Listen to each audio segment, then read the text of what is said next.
Bismillahirrahmanirrahim. Assalamualaikum warahmatullahi wabarakatuh. Jumpa lagi dengan kami Saham Hijau, yaitu segala sesuatu tentang dunia investasi di pasar modal.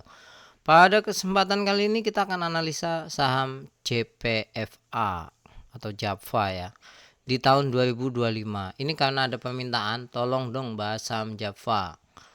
JAPFA uptrend, karena ada logo ini yang berarti member, maka kami utamakan. Dan masih banyak lagi yang minta, tapi ini setiga di antara yang lainnya. Sebelum lebih jauh, jangan lupa untuk subscribe. Kalau Anda ingin mendapatkan rekomendasi saham setiap bulan, klik aja tombol join di sebelah tombol subscribe yang letaknya di home channel Saham Hijau. Siapa tahu bisa membantu. Tentu saja disclaimer on ya. Nah, ini year to date ya. Performanya minus 17%. Jadi banyak yang bertanya-tanya, kenapa? Padahal kan ada program makan bergizi gratis kan. Tapi kalau dalam setahun juga naik 17%. Jadi setahun ke belakang ya, bukan year to date. Jadi sebetulnya sangat menarik. Nah, JAPFA ini punya bidang usaha macam-macam ya. Ada pakan ayam, pakan ikan, pakan ternak. Kemudian ada pembibitan. Ya, kemudian ada peternakan komersial, ada ayam peternakannya, ini pakan, pembibitan, peternakan. Ada juga produk kemasan dari peternakan. Jadi lengkap banget, all in lah untuk dalam aspek peternakan usaha ini. Sehingga kalau nggak kena imbas makanan bergizi gratis, nggak mungkin lah menurut kami ya. Tapi nanti kita lihat bedah laporan keuangannya. Saham ini holdernya cukup banyak, bahkan di bulan April itu peminatnya nambah sampai 5.000. Gede banget kan, 5.355. Gede banget. Tapi masyarakat komposisinya gede banget, 43%. Jadi jangan harap di saham ini tuh naiknya gila-gilaan, enggak lah. Ya, jadi smooth, dan ini bagus untuk teman-teman yang di pasar modal. Tidak terlalu galak. Bagaimana dengan performanya? JPFA kuartal 1 2025 dibanding kuartal 1 2024, ini kami ambil dari Stockbit ya, itu naik. Walaupun naiknya nggak fantastis ya, biasa aja. Naiknya tidak wow gitulah. Kemudian kalau dari segi valuasi, menurut kami masih murah. Ya, book value-nya 1,1, to sales-nya 0,3, PER-nya 6,8. Jadi versi kami masih murah. Ya, dibandingkan dengan saham ayam yang lainnya juga ini tergolong masih murah kok. Yang berikutnya dari segi keuangannya juga sangat bagus. Debt to equity ratio-nya, hutangnya tidak banyak, 0,5, 0,6 mohon maaf. Growth-nya cukup ciamik. Kemudian net profitnya juga 4,7%, masih oke lah. Ya, kemudian dividen jangan lupa 4,3% dengan payout ratio-nya 30%. Jadi cukup bagus. Bagus untuk dipegang jangka menengah, jangka panjang lah istilahnya, seperti itulah. Nah, mari kita lihat laporan keuangannya ya. Sebetulnya yang menarik dari saham ini tuh apa betul karena program makan bergizi gratis atau enggak. Penjualannya sebetulnya tidak begitu banyak berkembang. Ya, biasalah. Walaupun ada makanan bergizi gratis itu, tapi tidak melonjak itu enggak ternyata. Ya, ini 13,9, ini 14,3. Jadi kayak ya perusahaan normal aja. Tidak begitu wow. Ya, ini dan sisi-sisi lainnya biasa aja.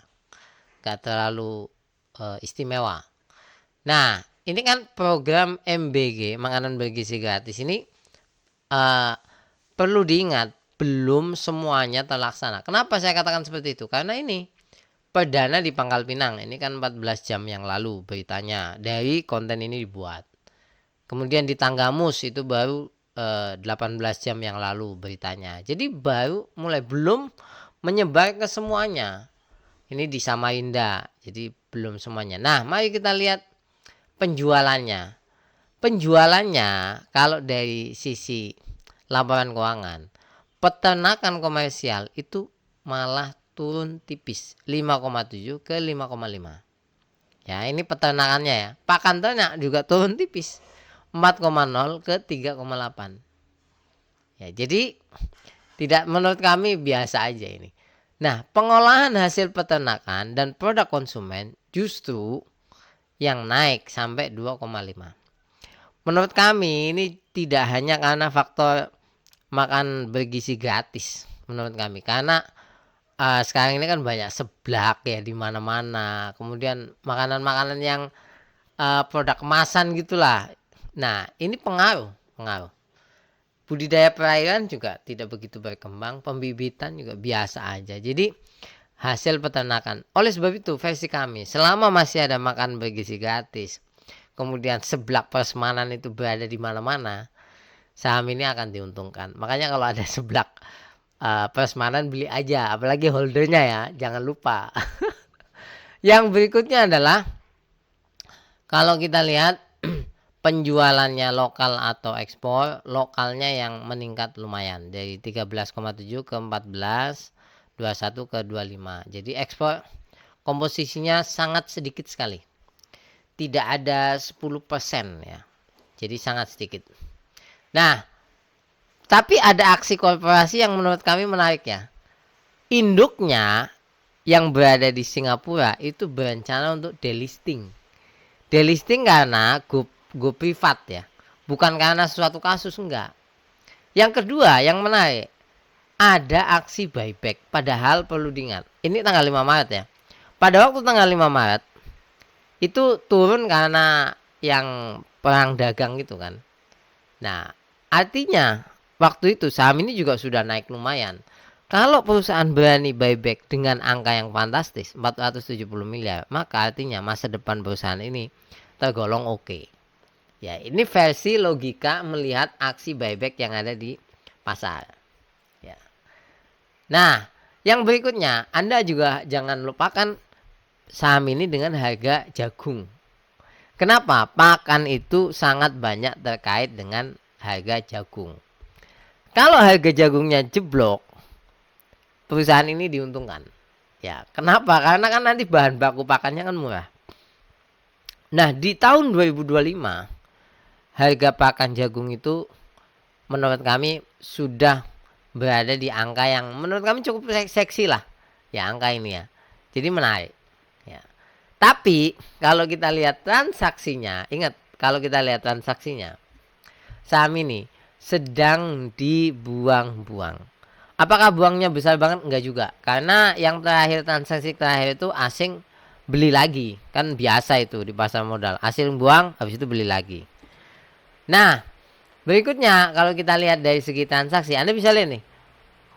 Karena saham ini sudah naik tinggi, maka banyak yang jualan. Jual. Ini kan Anda bisa lihat merah banyak. Tapi terakhir kemarin sudah mulai aksi beli. Jadi potensi mantul itu menurut kami ada. Ya, potensi mantul menurut kami ada. Jadi seperti itu.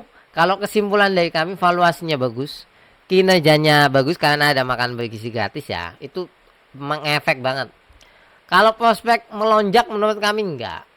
Maksudnya labanya itu sampai wush gitu enggak. Karena ada makan bergizi gratis. Kemudian seblak persemanan yang menjamur di Indonesia itu ternyata labanya kenaikannya enggak signifikan.